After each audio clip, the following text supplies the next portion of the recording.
Talking Back. Welcome to Decision Space, the only show to take place right here in the space between the turns in your favorite games. I'm Brendan Hansen. I'm Jake Friedman. And this is the podcast about decisions in games. In this episode, we will discuss timing in board games with respect to tempo, what it is, what it isn't, and why I have tempo, a tempo play, and this game has great tempo, all kind of mean different things. This is going to be a great What We Talk About episode, and I can't wait to dive in with you, Brendan. I'm really excited too, Jake. It's been a while, I feel like, since, the new year we were delving into sort of top 10 lists, ranking games that we had covered last year, talking about games we were excited to cover this year. So I'm excited to have a return to form to one of our more in-depth topical discussions on just a general non-game focused topic, some of our sort of bread and butter conversations. Get your notebooks out. Decision Space University class is in session. Ooh, let's go. Okay, so why are we doing this episode, Jake? Why an episode on tempo, on timing, on pacing, initiative, all these things is timing? What is this? Why are we doing this? I think the main reason for this is that we like to talk about tempo, timing, efficiency, and that is a topic that comes up all the time in our Discord. And whenever it comes up, people have different opinions, different takes on what it even means. So it seemed like a perfect opportunity to sort of dive deep and maybe come up with some better understanding, at least internally, of what we mean when we use these words. I think also to just add to that, so often I hear board gamers use the word tempo, and I think oftentimes you hear it used in slightly different ways, where people are sometimes talking about the same thing, sometimes talking about different things, and I think sometimes talking about completely different things, to the point that it can be a little bit confusing what specifically people are trying to get at with tempo. So we thought it'd be really helpful to maybe get ourselves on the same page, get everyone else on the same page. And if you've never heard of tempo in games, you're in for a treat, because it's a really cool idea about how people do more with less when they play, and how that can be a great advantage. I'll also say that I think another reason we're discussing this is because tempo can mean different things in different types of games. And oftentimes when I hear people talk about tempo in games, I think the conversation ends up being so broad that it's hard to find your footing of what it means in the context of a specific game. So in this episode, we're also going to delve into the specifics of tempo in different game systems to give you better examples, and also different types of timing in game systems that often get confused with tempo, which I think is another key thing we'll do in this show. Let's do it. Allegro. How long were you thinking of that? I was just over here Googling tempo terms. So good. Oh my gosh. Okay, so Jake, right at the top of the show, we're going to define the sort of three core types of timing in games, at least as far as we can see. And maybe you have others, but these are the three we're primarily going to discuss in this episode. So we'll talk about them briefly, and then we'll talk about each of them briefly. Then we'll dive into each of them a lot more in depth, talk about when the situation is one of these types of timing. We'll probably spend the most time on tempo. And tempo is our first one. So Jake, I'm going to let you take a stab at this first, and then I'll jump in after. Thank you, Brendan. So tempo is the big one. And just a dictionary definition of tempo that I think is useful here. It is the rate of or speed of motion or activity, pace.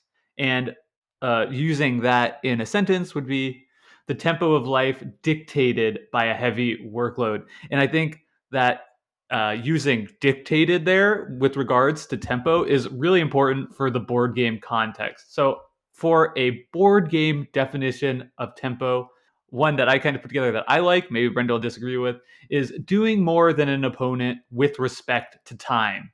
Efficiency. So that would be either getting more resources in a single action, or simply doing more different actions in a single term. And both of those are referring to tempo. Yeah, I think that's a good definition, Jake. And even more simply, I think you could summarize tempo as just accomplishing more with the time component, whether it's a turn or an action, than your opponents in the game. Or, we'll talk about a little bit the way in which tempo sometimes gets used as a noun. So I have tempo, and what that means, right? Because oftentimes people say they're gaining tempo, meaning they're doing things more efficiently than their opponent, or losing tempo, doing things less efficiently than their opponent, which could be a good or bad thing depending on the system, though it's generally better to do more than your opponents. Yeah. Well, let's move on to the next one, which is initiative, or timing, but I think initiative is probably the better term to use this since timing can be more generally applied to all of these terms. Yeah, I think that makes a lot of sense. And off what we're grouping into this bucket of initiative is basically the idea that it's instances in a game where going at the right time matters, right? It's acting at the a specific moment is important. So this could be going first, having the first shot at something, like getting the first player tile in Azul that allows you to pick tiles first for the next round. Um, or it could be just setting up a situation where there's this large influx of new resources and you're the first player to have access to those things. It's not necessarily respective of other things that have created the opportunity for you to get there. We'll unpick that a little bit because tempo can kind of get tangled up in this idea, but it is just the idea that you are doing the right thing at the right time. Yeah, it's you're taking a turn in the game when taking a turn at that moment is advantageous for any reason. Awesome. And lastly, pacing, or I think pacing is similar to what people use when they say flow. And I think this one is the furthest outside of the bounds of the other two. When I think about pacing or flow, I think about the rate the game is going. So this could refer, honestly, better to the other definition of tempo, which is the speed at which a passage of music is or should be played. When I think of pacing or flow, I'm thinking about how quickly the game is whipping around the table, whether that's literally or it feels like it's going fast, because you're getting to make lots of meaningful decisions in quick Succession. succession. Thank you, Brendan. Yes, I got you. And I think for me, the key here too is the rate of the decision specifically, at least in the context of our show in terms of pacing, right? So how many decisions are being offered to the player on a given turn early on? Is that shifting? Is it changing? Do you have more agency later on? And what is, as Jake said, the experience of that at the table? I think I grouped the first two ideas more into the mechanical side of games, right? It's actual specific ways in which time plays a role in the mechanical experience of the game, and pacing more as an experiential aspect of playing a game itself. The pacing for different games is going to be different for different players who have a different grasp of a game's decision space. Whereas something that is advantageous on tempo in a specific situation, if another player does that same exact move in that same exact situation, it's going to net the exact same benefit, all other things equal, right? So, and similar for timing or initiative. So for me, pacing is a much more experiential aspect of timing in games. Absolutely. I love that. That's a great way of kind of putting it off to its side. And the reason we're bringing it into this conversation is because a lot of times when people say tempo, they're actually referring to this, which is why I think it's important to be brought into this episode and explained in a little bit more detail. So, Brendan, what do you say we move on to a more of a deep dive on each of these three topics to hopefully give people a better idea of what exactly it is that we're talking about, or others might be talking about when they say tempo? I would love to do that. And I think the best place to start is with tempo. And interestingly, a lot of the thinking that's been done in games on tempo, or at least was done originally, really goes back to two core cases. And that's tempo in chess and tempo in Magic the Gathering, where lots of talented competitive players spend a lot of time thinking about how tempo plays out in that setting. And there's lots of good examples from both of these games. But I think the most important one, the simplest one in terms of tempo that you can think about is in chess. And the idea here is very simple. In chess, both players generally have the same amount of turns in a row, right? We're alternating the turns that we take. I go, you go, I go, you go, I go, you go until a checkmate situation is produced or a stalemate or draw happens. But a large part of gaining advantage positionally in chess is about doing more with each of your moves than your opponent does, even if it's just a tiny bit more, right? So if you can move your piece, if I can move my piece in such a way that it creates two problems for Jake to solve rather than just one, I've created a small advantage, right? And if I can create enough of those situations where my moves are creating more threats than Jake's moves are dealing with them, I'm probably gaining advantage in tempo, even though I'm not making more moves than Jake is. We're each taking turns making the same number of moves in chess. If I'm doing more, I'm gaining tempo and I'm building an advantage over time just by being more efficient with the problems I'm creating on the board. Yeah, I think that is a great example of one form of tempo, which is like doing more with respect to time. Um, and another way it could be used is doing more with respect to resources. And I think that brings a lot what tempo is typically thought of in terms of Magic the Gathering, in which you'll have deck archetypes that are simply called like tempo decks. And these are decks that are doing more with their mana and resource efficiency than their opponents can keep up with. So whether that's playing a creature on turn 3 that's bigger than your opponent's answers are at that time, again, you're doing more than your opponent is able to deal with, and in this case, it's simply just by like using resources efficiently. I think this example is really important too, because so much of the way that Magic plays out is this tension between really fast decks that want to end the game quickly and slower, more controlling decks that just want to make it to turn 10. And if they can make it to turn 10, their deck is positioned such that they won't lose to the faster decks at that point in the game. They've created this equilibrium and this balance. They've stabilized the board and then they can win. And that idea is really important, right? Because the player who's playing the rushdown, they're trying to do more with their resources early in the game, right? They're playing cards that allow them to spend more resources in the first 10 turns at the expense of how much they'll be able to do if the game goes past 10 turns. Whereas the players who are doing it more playing the slower game are just trying to survive in those first 10 turns so that they can do more in the future turns. So they're playing at a tempo disadvantage early, but at some point they're going to take over tempo more or less because they're going to start doing more in terms of what they can accomplish in a given turn of the game, right? I think you're right. And I don't want to like confound things, but I think like there are two different types of tempo advantage that both exist in Magic the Gathering that are slightly different. I think what you're describing is, yeah, the typical aggro deck strategy, which is doing more with respect to time. And then there can also be more of in Magic the Gathering what we'd like talked about as like a mid-range deck, which is doing things that's more efficient with respect to mana. So I remember back in my day of competitive Magic the Gathering of like the original Ravnica block, there was like a really strong deck. I think it was green, white, black that simply played bigger and stronger threats than your opponents could deal with at each point in the game. It had a better thing to play on turn 2, a better thing to play on turn 3, a better thing to play on turn 4, that were just like bigger creatures. And it was really difficult for other strategies to deal with because it would shut the door on the more aggro strategies by simply having these blocking things out. And it was still putting pressure on the longer term control deck strategies because each of those threats like had to be answered or it would create like a rapid clock of its own. Does that make sense to you? It does, and I'm really glad that you sort of unpicked the different ways in which the two decks are trying to be efficient and how tempo plays into that in terms of time for the rushdown decks, the more aggressive decks, and in terms of overall resource efficiency by the late game once you can get there.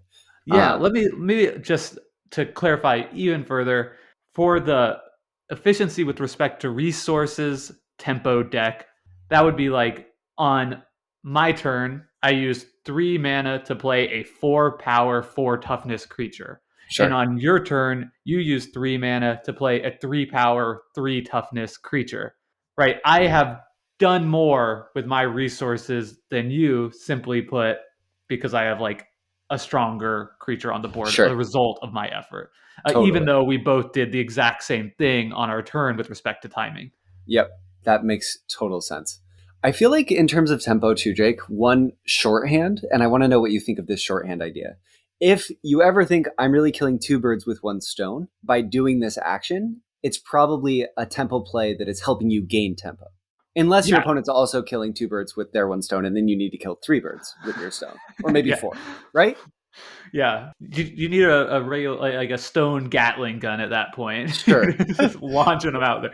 Yeah, absolutely. I think that is a great way to look at tempo as just like a simple heuristic. Like if you can play, and of course we're talking so far exclusively about Magic the Gathering and chess that are two-player dueling games primarily, but this is a concept that can apply to literally any board game. I think it does, outside of maybe like extreme examples of like a party game or something like that. Like any strategy board game has the concept of tempo can be applied to it. And I think that is one really good way to come to realize, like, am I making a play that has tempo if you can point to two advantages that this single move gets you. Um, I think another heuristic could be making a move that is going to make further moves more profitable. And I think that gets to the two distinct ways that tempo functions. The first, two birds with one stone, is tempo with respect to time. The second, one move that's going to make subsequent moves more profitable, is tempo with respect to resources. Awesome. Well put. I feel like now we're getting into, we can pivot into traditional board game examples now, which I think will be helpful to a lot of our audience. And I think we're also just talking about some of the things that lead to confusion in tempo.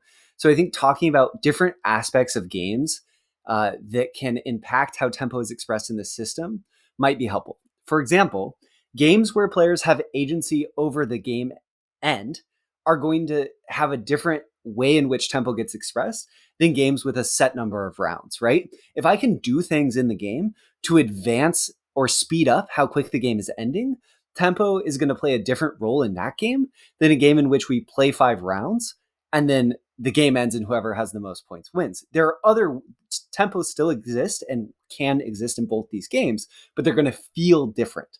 Another way is obviously the flip side of that is what you said, Jake. Are there means to accelerate in the system, right? Is there positive agency feedback? Is it an engine building game? Are there actions available to the player where I can do things now that will make my actions more efficient in the future? If so, if I'm able to do more of those actions early than other players, I'm going to be able to gain in tempo because all of a sudden my actions are just by the nature of the game systems going to be more efficient every turn than my opponent's actions. Absolutely. Can I give you an example of, uh, I guess, tempo in a board game where I think that really kind of like illuminates the importance of this concept? So Yes, please.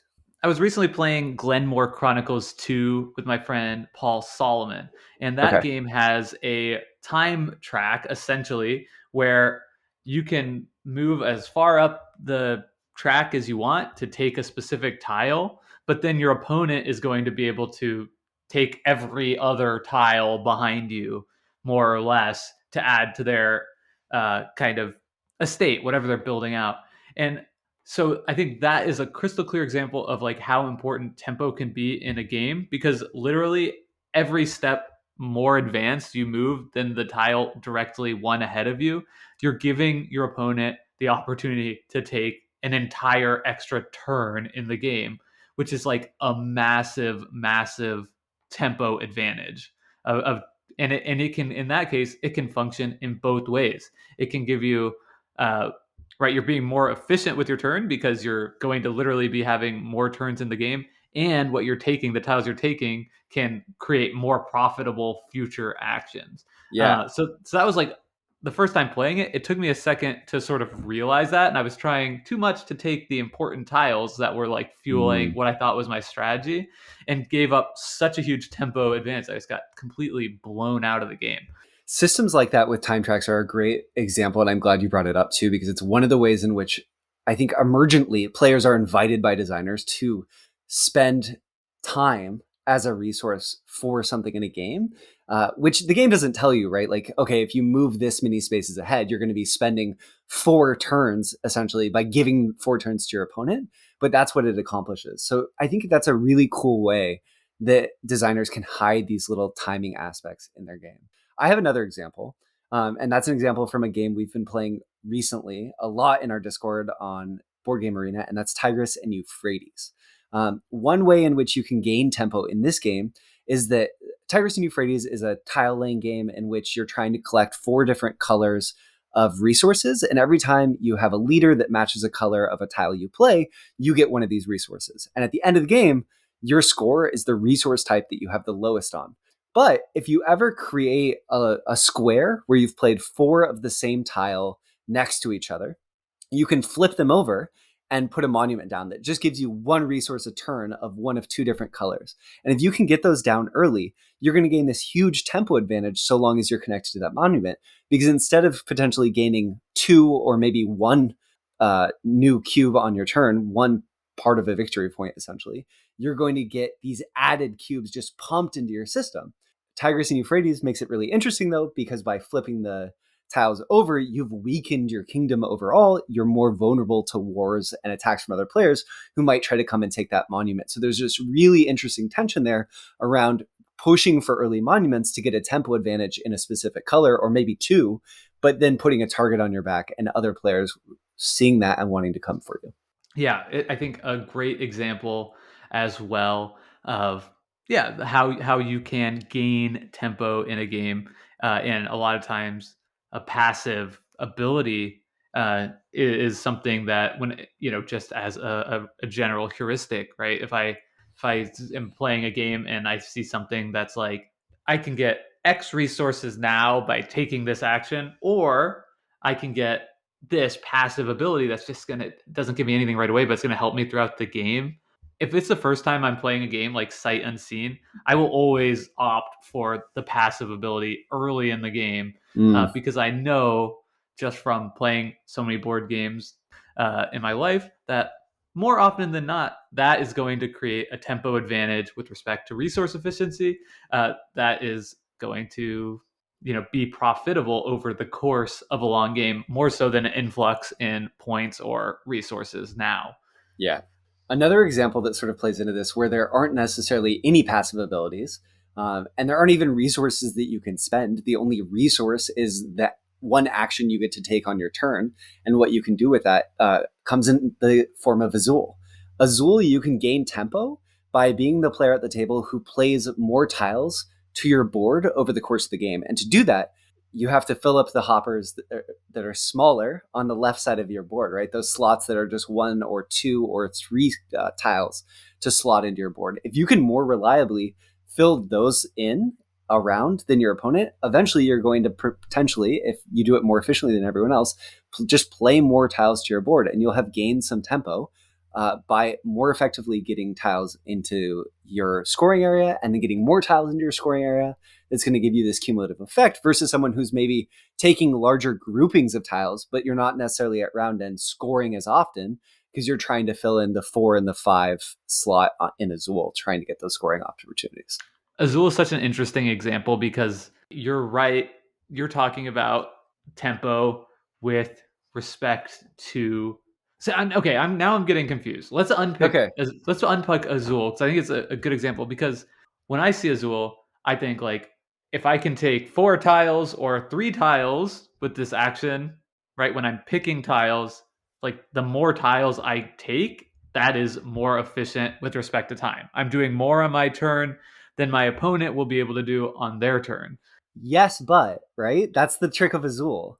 If you take more and you have to convert the more that you do on your turn, right? It doesn't matter if you take 4 and you put them into the 5 and they never score, right? So if I can turn over my rows more quickly than you, I might take fewer tiles overall, but the tempo comes, that's the, you have to take more tiles overall, but only enough so that you can score more overall, right? It doesn't matter if you take 40 tiles over the course of the game and I take 35, but I score 17 tiles and you score 14 because I'm more efficient with regards to them getting into the scoring. I'm the one who's ahead on tempo, not you.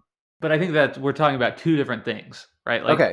Like its tempo with respect to time is taking more tiles out of the middle on your Okay. turn. And its tempo with respect to resources, which is like scoring them more efficiently.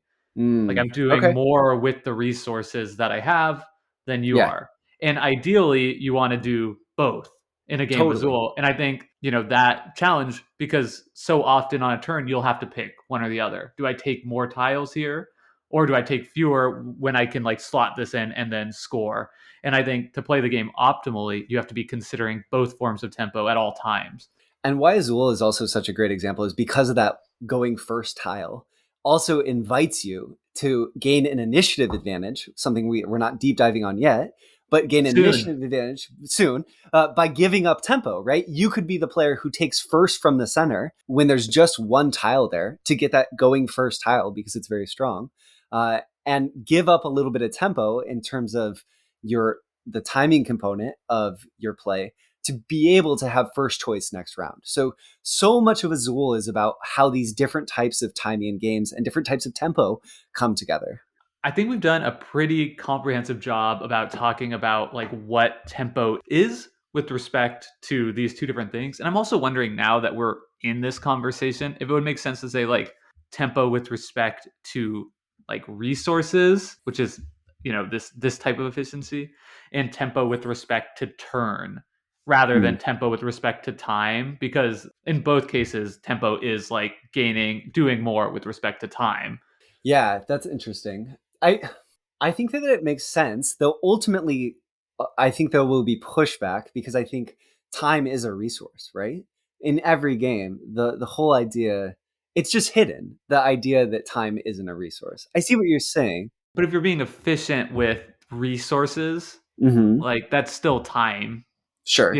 That's still, in both cases, Oh, I see what you're saying. I see what you're right? saying. It's like still Yeah. like doing more on your turn than somebody else. Hmm. So, I think like we're pulling these apart, but they're both tempo because it both gets back to that same idea, Yeah, right? they're ultimately the same. They're just Yeah. manifesting in slightly different ways. Ultimately, the same thing. But I do think kind of that nuance of like how we can, when we're talking about games now and in the future, like pull apart like how tempo is manifesting here, Yeah. uh, is still useful and interesting. But really, I think it's clear to me that the way I want to think about tempo moving forward is gaining an advantage in a game over your opponent. And this could be even a cooperative game. Like you could be gaining an advantage like over the game with respect to time. I was actually going to bring up Spirit Island because so much of the cooperative game of Spirit Island is how efficiently can you use the cards in your hand on a given turn. And that card efficiency is what's going to allow you to deal with the threat of the invaders on the island most effectively. And you can fall behind if you use too many of your actions inefficiently because it's just, I don't have anything better to do. I have to do this right now. That can cause you to slip behind and get overwhelmed. Right. So now I feel like we're in a pretty clear place about what tempo is, but I'm just gonna tangle us up in knots because like I have Great. to ask this for myself, which is like, so is tempo, Brendan, just efficiency? Is tempo just efficiency? Yeah. I think no, because okay, wait, let me think about it. Let me think about it. Hmm. I did put that in my definition of like Yeah. doing I more than an opponent with respect to time, semicolon, efficiency. I think that it is, but I do think that it's really important to make the point that tempo can't be totally distangled with the timing component of the game. I think that a big aspect of this, right, is we talked about the sum and patchwork a little bit actually. And I think that it's important sort of in terms of you have to take into account when in terms of what you're doing happens. You could have like an incredibly efficient play in terms of something that you're doing in the late game that maybe in terms of timing is really inefficient overall, right? Like maybe this is a game system where like you luck into this card that lets you do something uber efficient that has nothing to do with the timing component of the game, and I don't think that that is necessarily a good example of tempo, right? Even though maybe this random card that you get is super efficient, if it didn't have to do with like an early advantage, I don't know that it's necessarily a tempo play. It might gain you a small amount of tempo in the system, but do you see what I'm trying to get at a little bit? I do see what you're trying to get at. And it's like such a nuance difference. But I think you're Yeah. right. Efficiency does not have to have a time component to it. However, in board games, like there is always a time component to Yeah, it, yeah. and that's why it gets like really easy to like confound these two things. Just for our audience, I looked up the definition of efficient too, Nice. and that was helpful to me. So it's so especially of a system or machine, it's achieving maximum productivity with minimum wasted effort or expense. So you could have two things producing the same amount of resources Mm, in the mm. same amount of time, but one is like more wasteful in some other aspect. That would be less efficient, even though same amount of time and same output. Yep, totally. I think this is a potentially a great example of how these things could be unbound. Is if you had a system in a game where the game is always 10 turns, but you are given halfway through the game like this huge influx of gold or something, this resource that's so advantageous, it's so large that you could never spend it all. I think so. That might be an example where you could do something later on that would be really efficient in terms of maybe you could spend 3 turns or you could spend 20 gold or something. So this example where you could be efficient in terms of time early, or in the late game, you could just spend gold to do it. So you could be being really efficient later on, but not gaining any tempo necessarily. Do you, I'm just talking so nebulously that it's probably not even helpful, but I'm trying to say that I do think that they're different slightly because Yeah, it's efficiency with regards to the timing component of your game. And time is a resource, so it gets all tied up.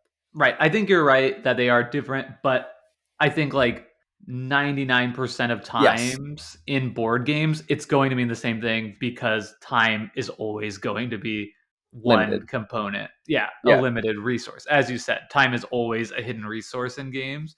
And I'd love to hear if people have like examples, can think of examples of games in which efficiency and tempo are unbound. I mean, I can maybe like a game like, this is just totally spitballing, but like maybe a game like Sidereal Confluence, where it's like you can Mm, like have like mm. more efficient like conversion things. That I only played this game once in front of you, but it's real time on your turn, so it's like you could just like make as many trades as humanly possible, and then sort of like convert. So in that sense, Uh, like trading opportunity like really truly is unlimited. I mean, it's bound by yeah, the literal sense of like a 10-minute time limit, but you could do 1,000 trades in that time if you like could or wanted to. sure. I think that We might have be to. one.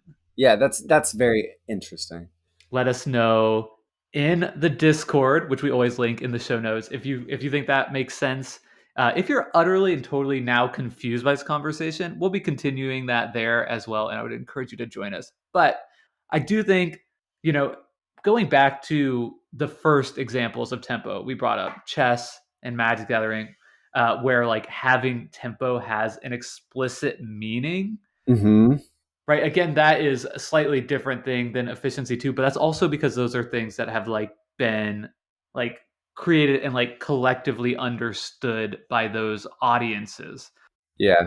But I still think, you know, and I think some people might push back on this like more general definition of tempo that we're coming up with here, which is like accomplishing more with your turn and action than your opponent, because it has like such a specific definition in those contexts. But I think like when you take a step back and look at like how those definitions were created, like what those definitions truly mean in the context of those games, it really is sort of the same idea that we're presenting here more generally.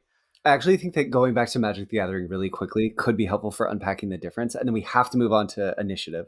But I think that you could imagine an example, Jake, where on turn three, you were playing a rushdown deck and you throw down a creature, you spend 3 mana, you get out a nice, 4/3 attacker who's going to get in for 4 damage next turn. Great. Really efficient play for you. I play down a 3 mana enchantment that's going to get me even more mana in 4 turns. It depends. The answer is who is more efficient on their turn. The response is it depends on how long the game goes. Because if you can beat me before the game goes to turn 5 or whatever, when I get this huge mana payoff, you were more efficient. But if I can make the game go longer, I was probably more efficient.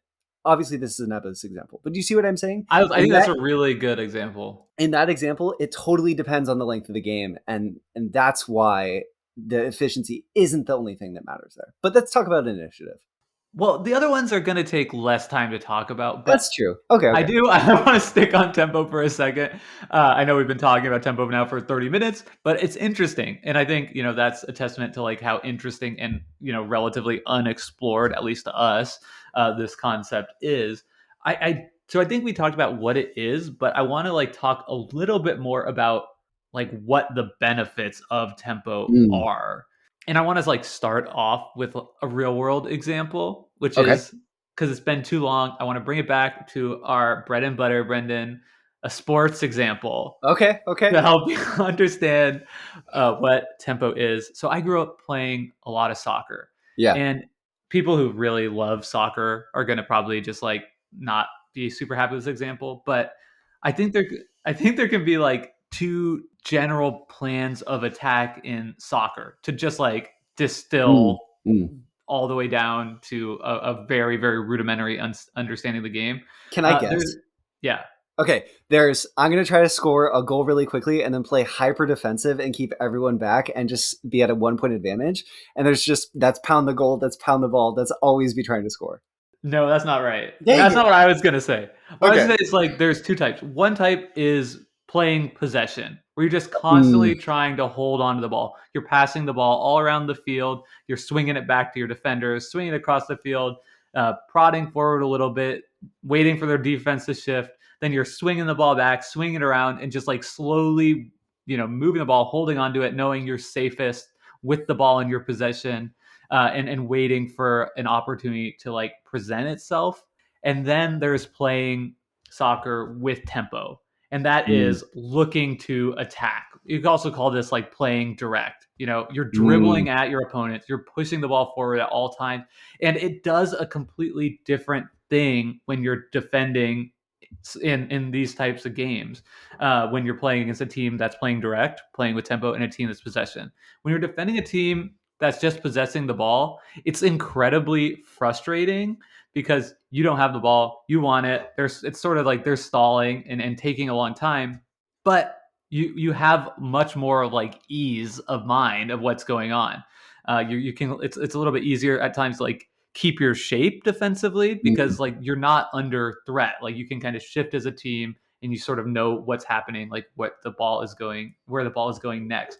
Whereas when you're playing as a team that's like attacking you really directly, dribbling with you, there's really a sense that like, you know, we are under duress and like people panic, people make mistakes. Like you might where normally you'd be comfortable like sitting in a strong defensive position and waiting for the opponent to come to you, you might feel like I have to like try and win this ball now, and you end up like diving in to try and make a tackle, and then they are able to like beat you on the dribble, or you foul them and give them a really dangerous opportunity to score. Does that make are you understanding this example? It does. And I think the reason why this example works, and a lot of people are going to think that this is a great example, is because I think it goes back to what a lot of people cite as being an example of tempo, which is setting the pace of a game.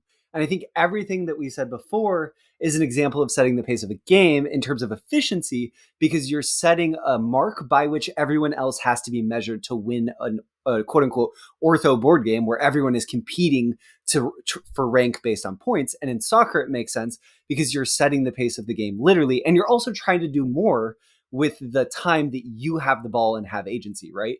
If I can just score in the 10 minutes I have the ball twice and you have the ball for 30 minutes, but you never score, I've done more with my time, with my action than you have. And it's an example of me being up on tempo, even though maybe I'm playing, I haven't had the ball as often. Yeah. And the general like feeling I'm trying to convey with this example is that like tempo creates pressure on your opponent, Yep. which I think is what you're talking about too. And that is, it's really obvious in a two-player dueling game like chess or Magic the Gathering, like when you're under pressure. If your opponent plays small creatures on their first three turns of the game and you don't have any defenders out, you feel under pressure because they're attacking you and you're going to die very soon. They have this clear tempo advantage. I feel that pressure. If your opponent is has attacks on two of your pieces in a game of chess, like you're feeling that pressure in the game. And I think the same thing is true in multiplayer games too, though it often will be like less under individual duress depending on the type of the game, but you might sense like, oh wow, like that person's already this close to this objective, like I have to find a way to stop them or they're going to get it. And I think that's the way like this, that kind of like tempo manifests as an advantage experientially in games. I think it's so important too to expound on this a little bit. What is pressure? Pressure is it means that your opponent is forced to consider something about your actions or change something about their actions to respond to what you've already done. And I think one of the reasons why people get confused about tempo often are there's different ways that systems can allow you to put pressure on your opponents, some of which might be because you've created a tempo advantage that's putting pressure on them to be more efficient, and other ways don't have a lot to do with tempo. So a good example is from a recent game that we played, Palaces of Carrara, where if you place a building into a location first, you create this sort of pressure on the board, this advantage, but it's not necessarily tempo if you haven't done more with that action than your opponent is doing with their actions to create pressure back. So you might feel pressure there, but the tempo might still be fairly equal if you're doing actions on your turn that are creating a similar amount of pressure on your opponent elsewhere. And I think that's an important distinction between untying this knot between like, oh, this person's ahead on this track, so they have tempo. I think the answer is maybe, but have you done other things with your actions that have created as much pressure in the system? And if so, you're probably tied in tempo and no one player is ahead. And that's a really important distinction, right? It's about the system overall. And some games, the systems are disparate, right? There's two different zones of play. We're doing something in this zone A on the right and this zone B on the left, and they don't interact. And sometimes tempo can go between them if my actions can go into this A side or this B side, and I have to choose. Or if they're set, maybe like I have tempo in A and you have tempo in B because you've been more efficient in B and I've been more efficient in A. And tracks can play into that as well. And I think it's so important to untie that. Yeah, and also, of course, the end of the game can matter a ton, right? Where it's like, oh, that person's ahead, and if the game's ending this turn, that really matters a lot. But if the game is ending 4 turns from now, and you're doing more of an engine building strategy versus their rush, then maybe you're okay, or maybe you're the one with the big advantage, and they're feeling a lot of pressure, like, oh, I gotta like get to this game end condition, or else I'm gonna be overtaken. Yeah. So it can manifest in a ton of different ways. So I think that is a lot on tempo, a topic worthy of continued discussion, absolutely. But I hope that gives people at least a better idea of what we're talking about when we talk about both tempo and efficiency in games. I would love to talk about initiative now and timing, I'll allow it. because it might help unpick some other examples. So I'm just going to jump into this with an example. And again, this is the idea that going at the right time matters. And you might spend tempo, you might do something inefficient now to be able to go first later. So I might give up a tempo advantage, right? I might take an action that is less efficient than whatever action Jake is going to take to make sure I have a broader set of options. That's probably initiative. One great example of this is Keyflower. Keyflower allows player to bid for turn order, and also to select. It also allows them to bid for what order you get to pick the boats in. So I can choose to bid any number of my precious worker meeple resources to be able to pick boats first. So I might give up meeple tempo by bidding 3 meeples, which is a lot in Keyflower, to be able to pick boats first because I need a special tile. I maybe have given up a little bit of tempo in terms of meeples to gain initiative over who is picking boats. I haven't gained initiative on or tempo on boats because I did that. I just get to pick first. Right. And I think, too, that efficiency is key here as well, because generally picking first is going to allow you to take an action that's going to be more efficient, like with the example of like the boats, with your scoring or with the buildings that you have Sure. here, right? So I think it does kind of get into that. But yeah, I agree. I also want to point out that I don't think that these things are, I don't want to present it as though these things are opposite, like you have to give up tempo to gain No, no, no. initiative. in, Yeah, in many cases, like playing more like having tempo in a game also gives you initiative sure. in the game. So it can. I'm trying to think of an example where having tempo gives you initiative. It might just be, in some, maybe in like Magic the Gathering, like it I gives have a you. good one. Okay, you do yours because Okay, that's the stretch. Castles of Burgundy, right? If I can, Castles of Burgundy has this mechanism where there's this shipping track that controls who goes first. I'm correct, right, Drake? If Yes. I'm spending my dice without spending workers to be able to build ships and just build buildings generally more often, and I get further ahead, if I can reliably stay ahead on that track, the shipping track, I'm going to go first more often. That's going to give me initiative. But if I can get access to those tiles without spending my workers to change the dice, I have done so by probably gaining tempo if I'm not spending any workers to be able to go up on this shipping track, and then also going first because I did an aspect of the game more efficiently with regards to tempo. I think that makes sense too. And just to put a cap on it, right? Going first allows you to take tiles that you don't have to use workers on, because they'll be more available when you're making that choice. So, there it really does create this kind of virtuous cycle where you're Mm, getting a benefit from going first, and that benefit from going first is allowing you to play more efficiently on your turn, yeah. uh, doing which is giving you a tempo advantage over your opponents that are being forced to play less efficiently, which in this case, as an example, means they're spending workers to play tiles. If there's ever a system where there's a large influx of new resources, or in terms of our types of decision spaces, we've talked about these sort of punctuated waning decision spaces, right? Where the game is going and it's your decision space is shrinking over the course of the game, but every once in a while there's this huge input of new options and opportunity. Oftentimes, if you can do something within the system to be the player who is the first choice right after one of those things, it's probably an instance of initiative, right? Where the decision space opens up a bunch. If you can be the player to act first, that's an instance where initiative is mattering and having it would be good.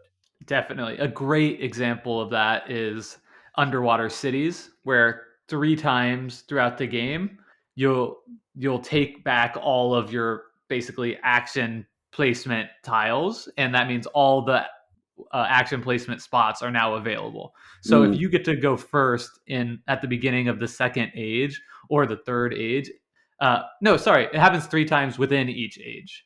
Um, well, now I'm getting yes. confused. You know, it Yes, is. Yeah. Yeah. Yeah. three times. So yeah, being able to go first at the beginning of any of those turns when all the action placement spots are available can be absolutely huge, especially towards the end of the game where there might only be one or two end game scoring cards left. Being able to go first so you can like secure one of those, or like at the very end of a round, being able to secure like the tile that allows you to like upgrade a bunch of your buildings right before production can be like absolutely huge pivotal moments in the game where you will gladly give up the tempo advantage to take the space that like moves you ahead on the turn order track in order to have a more efficient action on the following turn. Yeah. Another great example of this, I think a game that is completely opened up and really its decision space is so much more rich because it gives players agency over initiative, is El Grande. In El Grande, you have a hand of cards valued 1 to 15, and you never get them again. Once you play them, you've used it, right? So whoever plays the highest value card gets to go first. So playing your high value cards and getting the initiative over that round of the game can be highly important, and you have to know when is the right time in the game to do it. So much of the core of El Grande is about skill testing players on knowing when having initiative will matter most. Yeah, absolutely. I think I think initiative is really interesting, and as we talk about it, I'm realizing that like initiative when it matters is always, I shouldn't probably use always, but is almost always followed by a question of efficiency. Yeah. Like the times you want initiative is because it's going to allow you to either definitely be more efficient on that next turn when you're using that initiative advantage, or at least it could be the option where like, okay, the market is going to be refilled, so going first means I'll have like the best chance of being more efficient even if you don't know exactly what options are going to be available on the other side of that decision space horizon. Yeah, no, absolutely. I think that's a really good point and insightful about why these things also tend to get confused because they lead into each other. right? Right. Even though they're not the same thing, they do impact each other really meaningfully. Yeah, and if you just zoom out, right, instead of thinking of it as two separate terms Yeah, and think of it as like those two things at once as like a play of yeah, like doing something less, giving up a small amount of tempo on one turn so that the next step, the execution of that play is to do something that's going to create a lot of tempo to like more than make up for that small disadvantage. And you think about that as a one singular play, then that is a tempo play. It just has like two distinct parts. yeah, definitely. So I think that also could be a reason why there could be a lot of like confusion when somebody says like, "Oh yeah, yeah, that was like a great tempo play," or like that gave me tempo, and you're like, "Well, hold on, like we can actually like parse that further." Totally. That's Maybe only we in the whole world are interested in doing that, but I think there's a lot of other people who are interested in it as well. That's maybe now's the point to talk about pacing or flow. I think we should. I think pacing, flow, whatever you want to use, are kind of simpatico, right? It's the same Yeah. idea, and I think this, correct me if I'm wrong, is quite a big distinction from the other two, which are talking about like game mechanics, game tactics, and could honestly be used as like a thing to like study in a game to improve. Hmm. Like where did someone gain tempo? What are important moments in the game to have initiative, and so on and so forth. This doesn't really have to do with that at all. It's just construed as a similar thing because a lot of times people will say tempo to describe this term when they really shouldn't. And that's simply like the experience of how quickly a game moves around the table. I think an example of tempo being used wrong might be if someone said, "Oh, this game plays with a really good tempo." It's not that they're using the word tempo wrong. I think they're just using it in a different way that's confusing in the context of people talking about tempo in games. And generally, what they mean is it's a game with really good flow, right? The decisions are going quickly around the table, or the pacing is interesting. Absolutely. It's interesting too because sometimes a game with really great flow can be a game that has like a lot of downtime between turns. Like A Feast for Odin is a game I've been playing a lot since it's now on Board Game Arena, and I also recently played it for my birthday, which is like it's a thinky game. Like there could be a Yeah. lot of like AP, but there's so much to think about between turns, and the fact that you can like organize and do your own little puzzle of placing items on your personal player boards and exploration boards and sheds. And while they're doing that, you could be like constantly tinkering it. Means like you're always able to like think about something and have fun. So that even if it takes like 5 minutes or whatever, as people take their turns to get around back to you, like you look up, you're like, wait, whose turn is it? And they're like, it's yours. That's such a cool mechanic in a game too, that you can fiddle with how you're putting the polyomino pieces together on your board during your downtime because it's not time restricted. If you want to put it there, you can put it there. I just think that's such a cool mechanism in a game in general, just outside of this conversation, even though I guess it does play into directly what we were talking about with pacing and Yeah. flow. Another important point is this is dependent on group, right? Like our experience of, I sort of said this previously, but right, like our experience playing a game that we know really well, the pacing and flow of that game is going to be different than if I introduce it to a new group, or if there's a different group with a totally different social contract that when they play, it's really important that turns clip around the table. So everyone feels this sort of passive pressure to not take 5 minutes or 10 minutes to select a tile. Whereas when, my wife and I play our morning game of Cascadia over coffee, we're totally okay with saying, okay, we're going to spend 3 or 4 minutes to take a turn if we need to, and that's fine. I have a friend that is really into board games here in St. Louis, and he talks about playing games like on Tabletop Simulator with like his friends from college that don't live around here. And the way he talks about games, like, yeah, we played Scythe. It took us like 6.5 hours because we were just like all like, talking, like telling stories, drinking beers. Like my friend is like getting really like getting drunk, like writing up a strategy on like a whiteboard and like putting it up behind him. And it's just like, and he's telling this story and just like with the biggest smile on his face, like, about like this like amazing night he had with his friends. And I'm just like, man, like, I don't know if I want to like play games with you because that's just like so far from what I'm personally looking for in a game. That's But yeah, no, But totally. there's And obviously nothing wrong with that. I mean, that's what they love, and and everyone there is having an awesome time participating in that way. I think that's so cool, and it does highlight who we are and how we approach games. Because yeah, it kind of sounds like a nightmare, but also on the other hand, it's so cool because it's this group of people using a game as like the social setting for their entire night. Like to them saying let's play Scythe, they were like, let's go exist in this space for as long as we can make it, and the longer it is, the more fun we've had. Whereas you and I are like, well, we could have played 3 games, but Yeah. I think that's so cool though, in a totally I'm like different way. snapping at people, like, take your turn, like, tell a story on somebody else's turn. Like, So funny. That's awesome. I'm really glad you told that story. What are your closing thoughts on tempo, initiative, pacing and flow, time in general? What do you want to how do you want to put a cap on this discussion yeah, of the clock? I think timing in board games is often one of the most important aspects in a game for like understanding how to succeed at that game.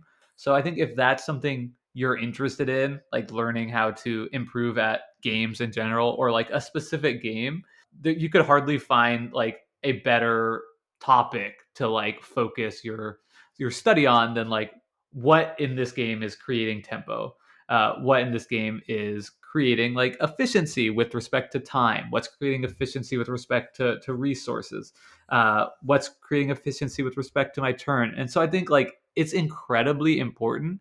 And I also think it's something that is like far too often not discussed when people talk about like strategies in games.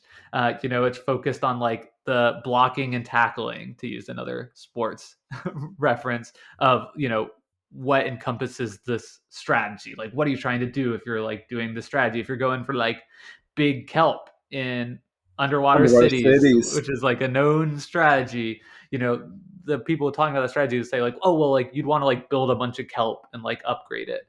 But like what's missing in that is like any concept of like time. Like, why are these things efficient? Like, what does having kelp early do for you in the game, and like what does it allow for you to do later in the game? Like, what type of pressure is that exerting on your opponents? And by exerting that pressure, like what sort of like does it free you up in a way to like create initiative in other situations, because you don't have to worry about the kelp and you're getting some points for that. So I just think it's an infinitely interesting and like vast topic to continue to explore in all of our game discussions. And yeah, it's I mean, I don't think you can overstate how important it is and how interesting it is to the games that we love to play. Yeah. I think so often the games that we play, we don't often there's so many reasons why people play games. And I think one of the reasons why I play games is to learn things. And so often, whether it's just I don't know, just passively, and so often life is about trying to do more with less, right? And tempo is a really interesting instance in games where game designers invite us to do the most as possible with the least we can. And I think that's cool and interesting. And I'm realizing through this discussion that it's a muscle I like to practice flexing through playing games. And that's cool because time really is our most precious resource in life in general. So, with that, I want to thank everyone for listening to another episode of Decision Space. You can find, Jake doesn't know this yet, but we are going to put 2 interesting works on tempo in chess and Magic the Gathering that we read. One of them is just a Wikipedia article. Another one is a great write up on tempo in Magic the Gathering. The first one is about tempo in chess. In the show notes, just more reading, food for thought if you'd like. Jake mentioned the Discord during the show. We have an awesome community of people pre-planning and playing games together there. If you're interested in that, playing games on Board Game Arena asynchronously, playing roll and write games using pictures that we're uploading and other fun stuff like that, come to our Discord. Also, if you would like to learn more about Decision Space, you should check out decisionspacepodcast.com. And if you want to support the show, you can do that on our Patreon by going to decisionspacepodcast.com/Patreon. We've already put some of the Patreon money that we've gotten from the community of awesome listeners like you to improve the show by increasing the quality of our audio editing software that Jake uses every week as he puts in hours working hard to make sure we sound as good as possible. I think you can find the show elsewhere. Find us on Twitter, find us on Board Game Geek. There's not much more to say. Thank you for listening to Decision Space. Oh, games. Jake, Next week. pre-planners. We're going to cover Cascadia. Woo! It is an abstract tile laying game published in 2021. It's by designer Randy Flynn. It is hot right now. The #1 abstract game of all time, according to Board Game Geek users. See what Jake and I think about it. The week after The that, number what abstract game? the #1. What the heck? That is insane. More on that later. So we'll get into that, see what we think. And then we're going to cover a little roll and write game known as Cartographers. There's an app for that if you'd like to play. You can find it on your devices. And come and discuss all these things with us in our Discord. So we'll be back next week with that episode on Cascadia. And thank you so much to Hembry for their hit song, Reach Out. It's our intro and outro song. It's a banger. I hope you enjoy it. Thanks. Bye.